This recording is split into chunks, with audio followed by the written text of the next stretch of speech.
नमस्कार, तिब्बत टीवी के हिंदी प्रसारण में स्वागत है। तिब्बत टीवी के साप्ताहिक हिंदी समाचार में हम दर्शकों को परम पावन दलाई लामा, वर्तमान तिब्बत के परिस्थिति, निर्वासन में तिब्बत तथा तिब्बत मुक्ति साधना के संदर्भ में जानकारी प्रस्तुत करते हैं। मैं हूं तेंजिन पेलजोर। आगे देखिए इस सप्ताह के प्रमुख खबर। परम पावन दलाई लामा जी ने चिंतनशील अभ्यासों का प्रभाव के सम्मेलन में भाग लेने वाले सदस्यों को संबोधन। सिक्योंग पेम्बा त्सिरिंग ने तिब्बती कोऑपरेटिव सम्मेलन के उद्घाटन एवं समापन समारोह को संबोधन। सिक्योंग पेम्बा त्सिरिंग ने टिबेटन चिल्ड्रन विलेज स्कूल की सांस्कृतिक प्रतियोगिता में भाग ली। चीन शासन ने तिब्बती बौद्ध धर्म को आत्मसात तथा परिवर्तित करने हेतु बीजिंग चीनी बुद्ध समूह का उपयोग। ऑस्ट्रेलिया तिब्बत कार्यालय ने चीनी लोकतंत्र आंदोलन और हांगकांग विरोध की वर्षगांठ समारोह में भाग लिए। समाचार विस्तार इस प्रकार से है।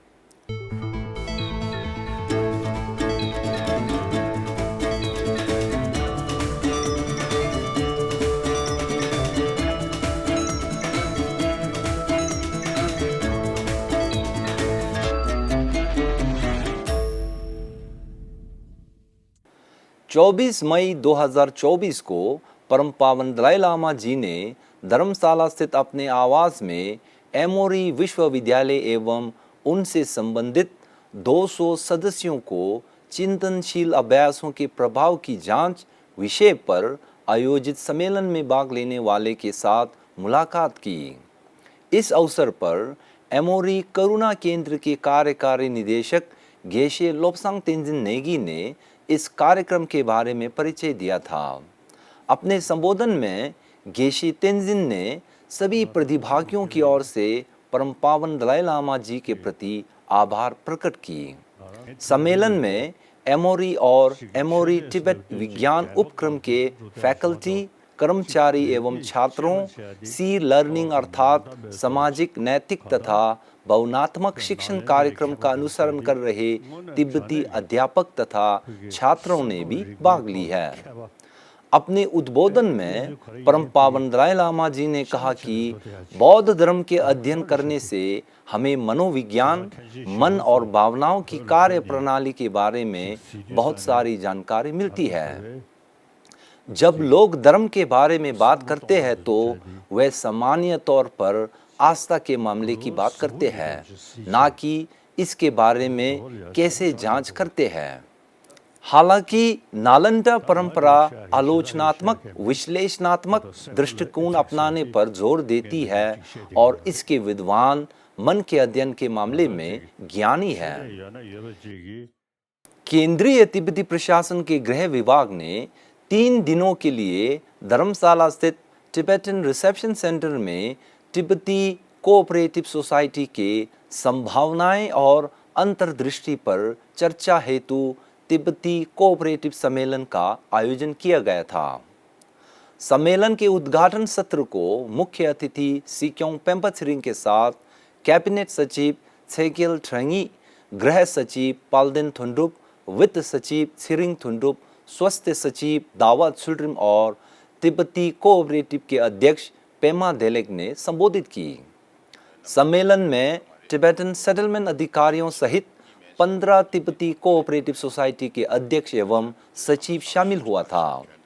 सम्मेलन के परिचय देते हुए गृह विभाग के सचिव पाल्देन थुंडुप ने कहा कि सन 1964 में टिबेटन कोऑपरेटिव सोसाइटी की स्थापना से लेकर 2005 तक कोऑपरेटिव सोसाइटी का प्रत्यक्ष प्रशासन गृह विभाग द्वारा संभाला जा रहा था। 2005 से तिब्बती कोऑपरेटिव का कानूनी रूप से पंजीकृत के बाद यह बिना गृह विभाग के हस्तक्षेप से स्वतंत्र रूप से कार्य कर रहे हैं।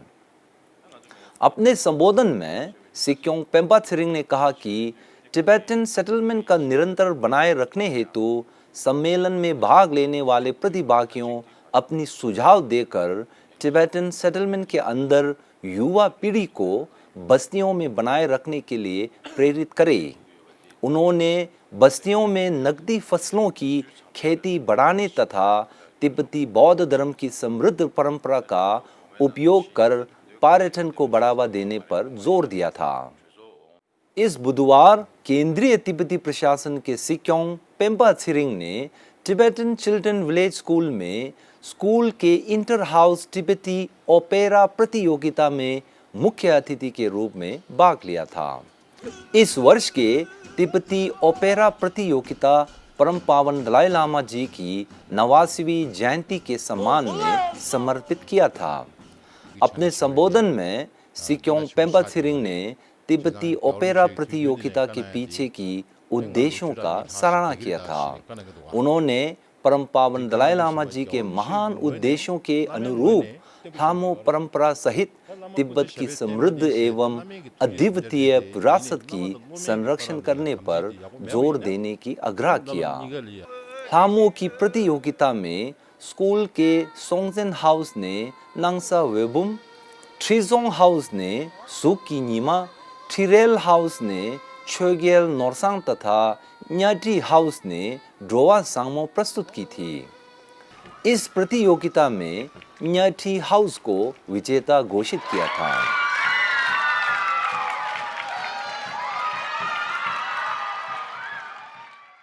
इंटरनेशनल कैंपेन फॉर तिब्बत के एक नई रिपोर्ट अनुसार चीनी सरकार तिब्बती बौद्ध धर्म को आत्मसात तथा परिवर्तित करने हेतु चीनी बौद्ध समूह का उपयोग किया जा रहा है।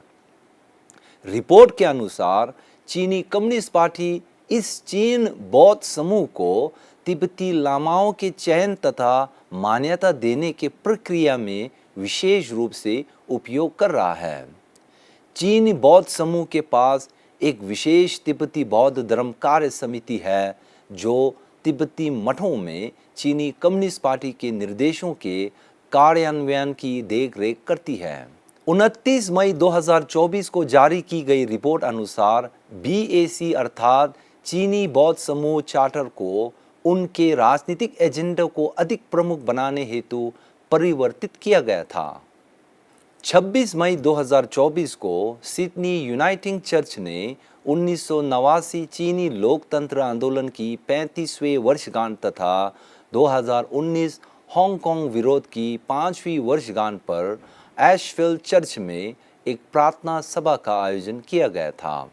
यह सभा आशा की किरण और परिवर्तन का आह्वान है तथा चीन में लोकतंत्र और मानवाधिकार के लिए चल रहे संघर्ष में इसका अत्यधिक महत्व है। सभा में भाग लेते हुए ऑस्ट्रेलिया तिब्बत कार्यालय के अधिकारी दावा सांगमो ने चीन में लोकतांत्रिक आदर्शों की खोज में अनगिनत व्यक्तियों द्वारा दिए गए बलिदानों के प्रति श्रद्धांजलि अर्पित की तथा चीनी शासन के अंतर्गत तिब्बतियों द्वारा सामना किए जा रहे बढ़ते दमन और प्रणालीगत भेदभाव पर जानकारी साझा की। साथ ही उन्होंने परम पावन दलाई लामा जी द्वारा अंतर धार्मिक सद्भाव को बढ़ावा देने हेतु प्रयासों पर अपनी बात रखी है। इस कार्यक्रम में चीनी लोकतंत्र कार्यकर्ता, फालुंग गोंग सदस्य, हांगकांग के विरोध समूह, तिब्बती प्रतिनिधि तथा चीन के अंतर्राष्ट्रीय छात्रों शामिल हुए थे। इसी के साथ आज का खबर यही समाप्त होती है। अगले हफ्ते हम फिर मिलेंगे। मुझे दीजिए आज्ञा। धन्यवाद।